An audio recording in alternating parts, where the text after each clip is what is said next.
আজকে ছিল জন্মাষ্টমী। আমার গলা দিয়ে ঠিক করে আওয়াজও বেরোচ্ছে না, বসে গেছে গলা। তো বাজারে গেলাম, সন্দেশগলিতে এত ভিড়, বাজারে তো প্রচণ্ড ভিড়। একটু ফ্রুটসও নিলাম, ফল মিষ্টি নিলাম, লাড্ডু নিলাম, আর গেলাম মা কালীর মন্দিরে একটু পুজো দিতে।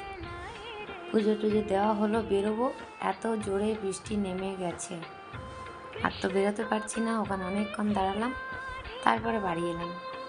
বাড়ি এসে সব কিছু গোছানো কমপ্লিট। তারপরে আমি স্নান টান করে আমার কেশব আর কানাকে স্নানাভিষেক করালাম। এখন প্রায় প্রত্যেকের বাড়িতেই দেখি গোপাল আছে। আগে যেটা খুব রেয়ার দেখা যেত, যে পুরনো যারা আছেন তারাই গোপাল রাখতেন।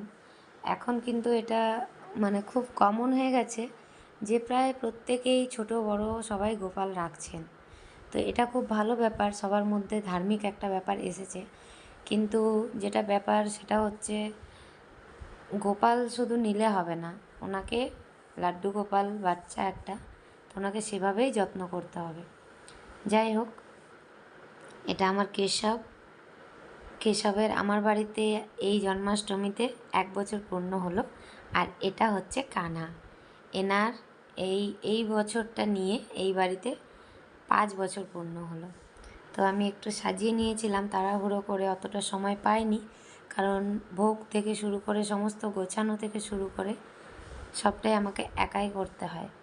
হেল্প করার মতন এই বাড়িতে সেরকম কেউ নেই।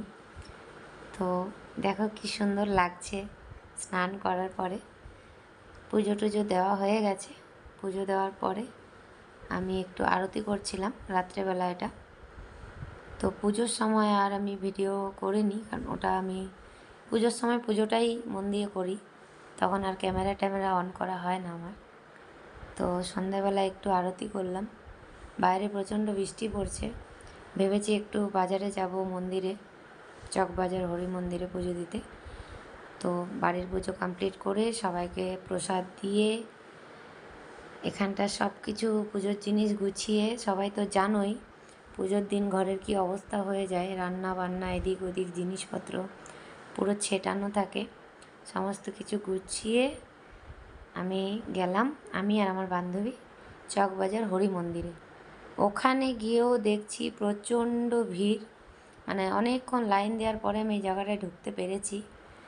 তারপরে প্রসাদ দিলাম, পুজো দেওয়া হয়ে গেল। হয়ে গিয়ে ওখানে একটা দোলনা ছিল, ওখানে দুটো ছোট্ট ছোট্ট লাড্ডু গোপাল ছিল, ওদেরকে একটু দোল দিলাম ওনাদেরকে।